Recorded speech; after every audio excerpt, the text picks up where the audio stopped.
ஆழ்வார் எம்பெருமானார் ஜீயர் திருவடிகளே சரணம். ஆச்சாரியர்கள் திருவடிகளே சரணம். ஸ்ரீ பராசர பட்டார்யः ஸ்ரீரங்கேஷ புரோஹிதः ஸ்ரீவத்சாங்க சுத ஸ்ரீமான் ஸ்ரேயசே மேஸ்து பூயசே. பராசர பட்டர் தனியன். நம்ம ரொம்ப அழகா ஸ்ரீரங்க நாச்சியாரோட தத்துவங்கள் பார்த்துன்னு வந்துட்டு இருக்கோம். ரொம்ப மெதுவா பார்த்துட்டு இருக்கோம். அது ஒரு வெள்ளிக்கிழமை மகாலட்சுமி தாயார் பத்தி நம்ம ஏதாவது அன்வைக்கலாமே அப்படின்னு நம்ம குழாத்துல இருந்து ஒரு ரிக்வெஸ்ட். அந்த விண்ணப்பம் ரொம்ப அழகா இருந்தது. இது வரைக்கும் ஒரு 4 பதிகங்கள் பார்த்திருக்கோம்னு நினைக்கிறேன். என்னன்னாக்கா நம்ம ஜென்ரலா பேச வேண்டாம் அப்படின்றதுனால ஸ்ரீகுணரத்ன கோஷம்னு ரொம்ப அழகான ஒரு கிரந்தம். அந்த கிரந்தத்தை இயக்கினது நம்ம ஸ்ரீ பராசர பட்டர். எப்படி அவருக்கு பெரிய பெருமாளும் பெரிய பிராட்டியாரும் தந்தையும் தாயுமாவே, கூரத்தாழ்வானும் ஆண்டாலும் எப்படி தாயும் தந்தையுமா இருந்தாலோ அவ ஒரு பிறப்பு கொடுக்கறதுக்கு தான் தாயும் தந்தையுமா இருந்தான்னு நினைக்கிறேன். இப்ப ஸ்ரீரங்கத்துல அந்த திருமண தூண்கள் 2 திருமண தூண்கள் இருக்கு. எம்பெருமான் முன்னாடி போய் சேவிக்கும் போது அந்த திருமண தூண்கள்ல தூளி கட்டின்னு ஆடுவாராம் பராசர பட்டர். தாயாரே அவரை பார்த்துட்டு இருப்பாராம். அதனால தாயார் தான் அவருக்கு எல்லாமே அப்படின்றத அவர் உள்வாங்கின்றது மட்டும் இல்லாம எல்லாருக்கும் அதை வெளிப்படையா காமிக்கணும்னு ஒரு அன்வயத்தை எக்ஸ்பிரஸ் பண்ணணும் இல்லையா? அதுதான் ஸ்ரீகுணரத்ன கோஷம். அதுக்கு நம்ம ஆஹ் நல்லான் ராமகிருஷ்ண ஐயங்கார் அவரோட உரை எடுத்து அதுல இருந்து கொஞ்சம் கொஞ்சமா அன்வயிச்சுன்னு வரும்.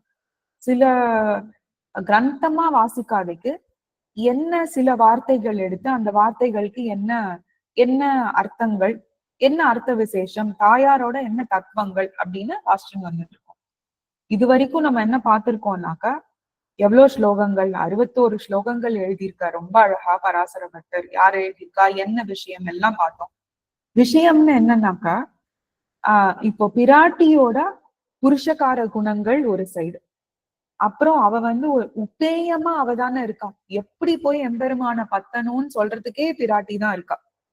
பிராட்டியோட புருஷகார தன்மைகளுக்கு ஒரு குணம், சில குணங்கள், உப்பேயமா இருக்கிறதுக்கு சில குணங்கள், இது எல்லாம் சேர்த்தா என்ன வரும் அப்படின்னாக்கா அது ஸ்ரீகுணரத்ன கோஷம்ன்ற கிரந்தம் வரும் அப்படின்னு ரொம்ப அழகா எழுதியிருக்காரு ஆச்சாரியர். புருஷகாரம் எல்லா இடத்துலயும் நம்ம சொல்லிட்டே இருக்கோம் இல்லையா? புருஷகாரம்னா என்னது? அது என்ன சில ரெக்குவயர்மெண்ட்ஸ்னு இருக்கணும் இல்லையா? இப்போ நம்ம ஏதாவது ஒரு வேலைக்கு விண்ணப்பம் போடணும்னா ஃபார்ம் ஃபில் பண்ணி அதுக்கு ரெக்குவயர்மெண்ட்ஸ் இருக்கு. இப்போ 12th முடிச்சிருக்கணும், பிகாம் முடிச்சிருக்கணும், பிடெக் முடிச்சிருக்கணும், அந்த மாதிரி ரெக்குவயர்மெண்ட்ஸ் இருக்கு இல்லையா? இங்க இருந்து வேற எங்கேயாவது போனோம் அப்படின்னா சிலது பையில எடுத்து வச்சுக்கிறோம், அதுக்கு சில ரெக்குவயர்மெண்ட்ஸ். இந்த மாதிரி இதுக்கு என்ன இருந்தா புருஷகாரம்? பொறுமை உடைமை. பிராட்டி பாத்தீங்கன்னா ரொம்ப அதுக்குதான் பொறை உடைமை. நம்ம இதுக்கும் பார்த்தோம் இல்லையா? திருவாய்மொழியில பூமிக்கு பார்த்தோம், ரொம்ப அழகா சாதிச்சாரு இல்லையா ஆழ்வார். மாதிரி பொறை உடைமை யார்கிட்ட இருந்து பூமிக்கு இருக்கு? பிராட்டி கிட்ட இருந்தா பூமி பிராட்டி சொல்றோம் இல்லையா? பிராட்டியே தான். தாய்மை, அப்புறம் ஒரு நெருங்கிய தொடர்பு. என்னன்னாக்கா பெருமாள் கிட்டயும் நெருங்கின தொடர்பா, நம்ம அடியார்கள் கிட்டயும் நெருங்கின தொடர்பு அவளுக்கு. அளவு கடந்த கருணை யாருக்கு? பிராட்டிக்கு தான். அந்த மாதிரி ஒரு கருணை யாருக்குமே இருக்க முடியாது சொல்றோம் இல்லையா? அப்புறம் நினைத்தபடி நடத்த வல்ல சுதந்திரம் இருக்கு அப்படின்னு சாதிக்கிறார். என்னன்னாக்கா அது என்னன்றது நம்ம பின்னாடி பார்க்கலாம். நினைத்தபடி நடத்த வல்ல சுதந்திரம் எம்பெருமானுக்கு தானே இருக்கு, எப்படி பிராட்டிக்கு இருக்குன்னு ஒரு கேள்வி வரும். அது பார்க்கலாம். அவனை தன் வசத்திலே வைத்திருத்தல், அது பிராட்டிக்கு மட்டும்தான் முடியும் இல்லையா? இதுவும் பார்க்க போறோம் நம்ம. இந்த குணங்கள் பத்தி எல்லாம் தான் இன்னைக்கு வரப்போகுது. என்னன்னாக்கா பிராட்டியோட ஒரு ஆனந்தத்துக்காகவே சிருஷ்டி பண்றான் எம்பெருமானன்றது பார்த்திருக்கோம் நிறைய தடவை. எதுக்காக அப்படின்றதையும் பார்க்கலாம் அப்புறமா. அப்புறம் அவனையும் துவக்க வல்ல போகியதை, அவ்வளவு போகியதை பிராட்டி கிட்ட இருக்கான். இப்போ சில இடத்துல நம்ம கோயில் எல்லா இடத்துலயுமே அப்படிதான், ஆழ்வார் ஆச்சாரியர்களை சேவிச்சுட்டு அப்புறம் பிராட்டிய தாயார போய் சேவிச்சுட்டு அதுக்கப்புறம் எம்பெருமான் போய் சேவிக்கிறது தான் கிரமம். சில சமயம் நம்மளுக்கு பிராட்டி போய் சேவிச்சுட்டு வந்தாலே போருமா இருக்கும், எம்பெருமான் போய் சேவிக்கணுமாவே இருக்காது, அவ்வளவு போகியமா இருக்காளாம் பிராட்டி. அடுத்தது ரொம்ப முக்கியம், பெரிய பிராட்டியா சொல்லிட்டோம் இல்லையா? ஸ்ரீரங்கத்துல தோன்றின எளிமை, அதுவே அவளோட புருஷகாரத்துக்கு one of the main reasons, main காரணங்கள். அப்படின்னு சாதிக்கிறார். அப்புறம் ஆஹ் அர்ச்சை நிலையில குணபூர்த்தி. அர்ச்சையில வந்து நம்மளுக்கு பார்க்கக்கூடிய ஒரு ஃபார்ம்ல இருக்கா இல்லையா, அந்த ஃபார்முக்கான குணபூர்த்திய சொல்ற. அடுத்தது இருக்க அந்த வல்லமை, தாயார்கிட்ட ஒரு வல்லமை இருக்கான். இது எல்லாமே பாத்தீங்கன்னாக்க நம்ம இதுவும் பார்த்திருக்கோம் முன்னாடியே. ஸ்ரீராமாயணத்திலயும் பிராட்டியோட ஏத்தம் சொல்லப்படுறது. ஆனா அங்க என்ன பெருமை, அந்த ஸ்ரீ சீதா மாதாவோட பெருமை பேசுறாரு இல்லையா. ஆனா பேசும்போது அது விஸ்லேஷ தசையில இருக்காது. விஸ்லேஷ தசைனா எம்பெருமான் மட்டும்தான் அதை கேட்கிறார், தனியா தனித்து கேட்கிறார். அப்போ நம்ம இங்க எப்படி லிங்க் பண்ணோம் இங்க? ஆனா பராசரப்பட்டர் சாதிக்கும் போது தாயாரும் பெருமாளும் சேர்த்தியில சம்ஸ்லேஷ திசையில சாதிக்கிறார் ரொம்ப அழகா. அப்போ அதுக்கு எவ்வளவு ஒரு ஏத்தம்னாக்க எப்படி கம்பாரிசன் போடுதுன்னா, உடையவர் எப்போ கத்தியத்திரயம் சேவிச்சார் பெருமாளுக்கும் பிராட்டிக்கும்? பங்குனி உத்திரத்துல சேர்த்தி இல்லையா, அந்த சேர்த்தியில கத்தியத்திரயம் சரணாகதி கத்தியம் எல்லாமே சாதிச்சார். அதுல கத்தியத்திரயம் 3 கத்தியங்கள் சாதிச்சிட்டார். அதே மாதிரி உடையவர் வந்து பட்டரை வந்து எம்மை போலவே பாவிக்கணும் அப்படின்றத சாதிச்சுட்டு போயிருக்காரு உடையவர். அப்போ பட்டர் வந்து உடையவரோட ஒரு அவதாரமே தான் அப்படியே. அப்போ அவரோ ஆச்சாரியர் மாதிரி தானே சிஷ்யன் இருக்க முடியும் இல்லையா. அது வந்து கூடி இருக்கிற நிலையில, அதனால சம்ஸ்லேஷத்துல இருக்கிற ஒரு சேர்த்திக்கு பல்லாண்டு பல்லாண்டு சேவிக்கிறா அப்படின்னு பார்த்தோம். அடுத்தது வந்து இது வந்து சூக்திம் சமக்ரயது அப்படின்னு ஒரு ஸ்லோகத்துல வருது. என்னன்னாக்க பிராட்டி வந்து அவளோட கடாட்சத்தால அங்கீகரிக்கிறா இல்லையா, அந்த கடாட்சத்தால அங்கீகரிக்கிறதுக்காகவே எம்பெருமான் சிருஷ்டிய பண்றான் அப்படின்றது சூக்திம் சமக்ரயது அப்படின்னு ரொம்ப அழகா சொல்றா. என்னன்னாக்க ஹரினா எம்பெருமான் இல்லையா, ஹரியோட விதானம்னா விதானத்தைனாக்க இந்த சிருஷ்டியே ஒரு விதானம் தான் இல்லையா.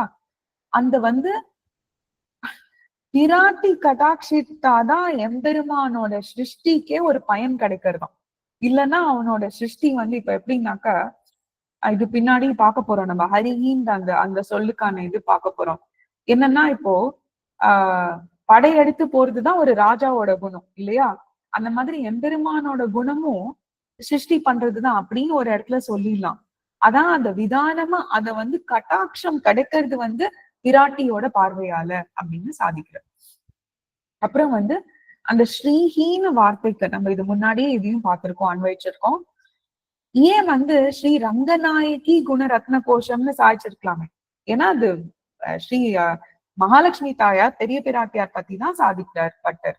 ஏன் அந்த ஸ்ரீ ரங்கநாயகி குணரத்ன கோஷம்னு எழுதல, ஏன் ஸ்ரீ குணரத்ன கோஷம் அப்படின்னாக்க அவளோட பெருமைய சொல்றதே இந்த ஸ்ரீஹின்ற சப்தம் தானா.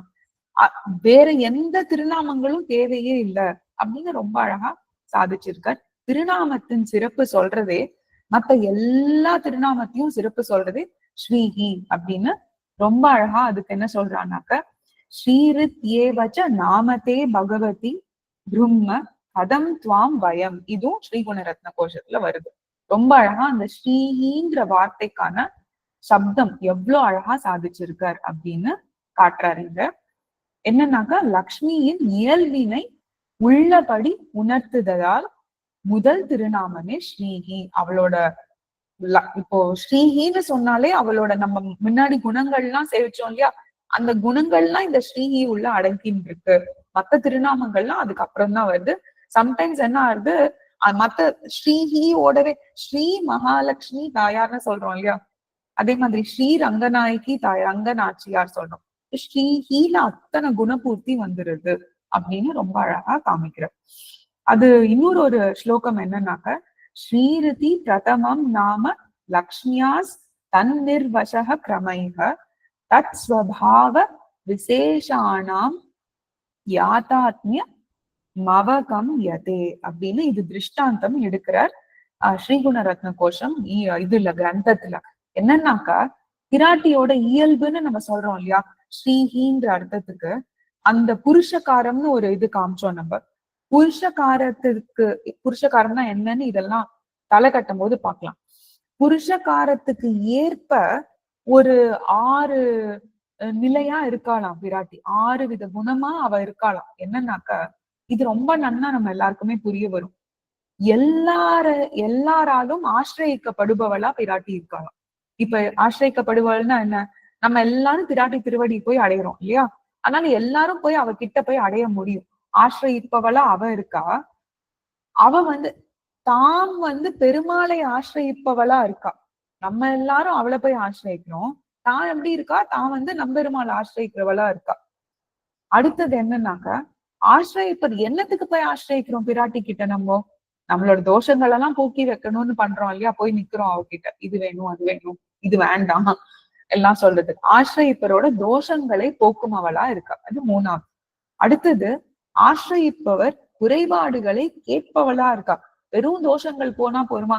சில சமயம் நம்ம சொல்லுவோம் சில தோழிமார்கிட்ட, இல்லை யார்கிட்ட, அது யாருக்கு ரொம்ப க்ளோஸா இருக்காளோ, கேட்டா போறோம், எனக்கு நீ பதிலே சொல்ல வேண்டாம், காது கொடுத்து கொஞ்சம் கேட்டா போறோம்னு சொல்றோம் இல்லையா?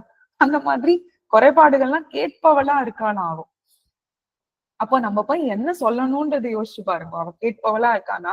எல்லாத்தையும் கேட்கிறான்னு அர்த்தம். இப்ப நம்ம என்ன சொல்றோம்ன்றது அது அது நம்மளோட பாக்கியமா இருக்கணும். அப்புறம் அவர்களை ஏற்குமாறு யார்கிட்ட? நம்பெருமாள் கிட்ட பரிந்துரைக்கிறா இல்லையா? கூறுபவரா இருக்கா. ஃபர்ஸ்ட் அடுத்தது லாஸ்ட் சொல்லிட்டு சம்மரைஸ் பண்ணிடுறேன். அப்போ என்ன? இதெல்லாம் சொல்லிடுறா நம்பெருமாள் கிட்ட.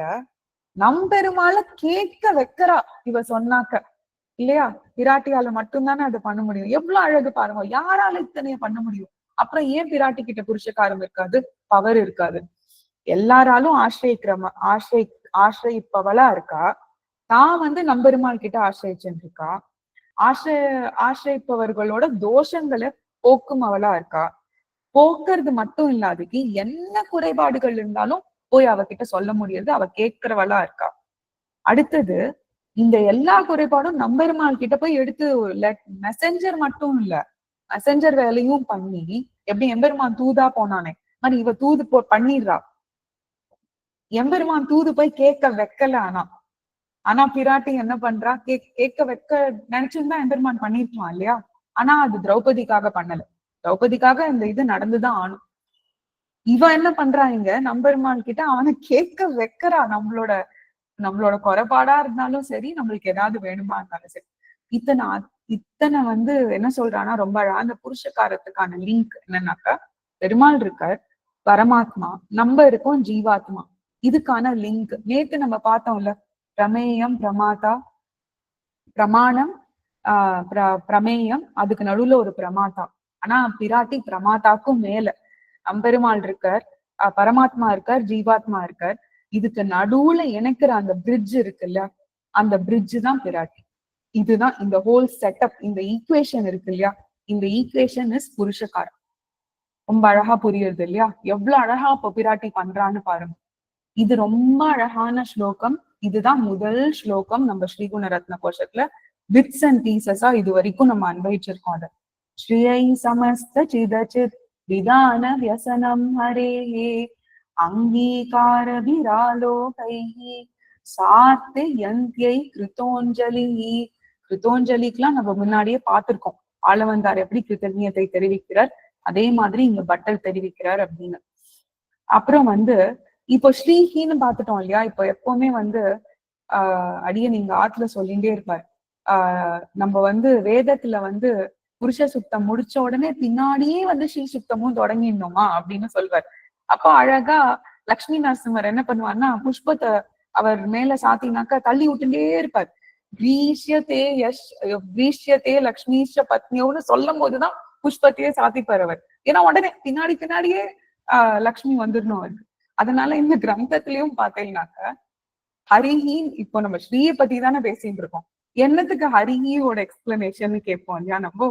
பட் பெருமாளை வச்சிருந்தா பிராட்டிய நம்மளால அன்வயிக்கவே முடியும். ரெட்டையில தான் நம்மளுக்கு சம்ஸ்லேஷத்துலதான் நம்மளுக்கு புருஷகாரம் நடக்குது. அதனால ஹரிஹின்றத சொல்லி என்னன்னாக்க, எம்பெருமான் எல்லாரையும் சம்ஹரித்து சிருஷ்டி பண்றது எல்லாமே இருக்கு இல்லையா? ஆனா தான் ஒருவனேதான் இருக்கான் அப்படின்றதுக்கு இங்கேயும் ரொம்ப அழகா ஒரு திருஷ்டாந்தம் எடுத்து காமிக்கிறார். பிரம்மான மிந்திரம் ருத்ரஞ்ச யமம் வருணமேவச்ச பிரஹஸ்ய ஹரதே யஸ்மாத் தஸ்மாத் தரிரி திரியதே தரிரி தீரியத்தே அப்படின்னு சாதிக்கிறார். என்னன்னாக்கா சிருஷ்டி பிரளய காலம் எல்லாம் வரும்போது எம்பெருமான் மட்டுமே தான் இருக்கான். இதுதான் வேதங்களும் காமிக்கிறது. பூதானாம் பிரபவோ ஹரிஹி அப்படின்னு ரொம்ப அழகா காமிக்கிறது. பிரமனும் இல்ல, ருத்ரனும் இல்ல, யாருமே இல்ல, நாராயணன் மட்டும் இருக்கான் அப்படின்றத எடுத்து காமிக்கிறது.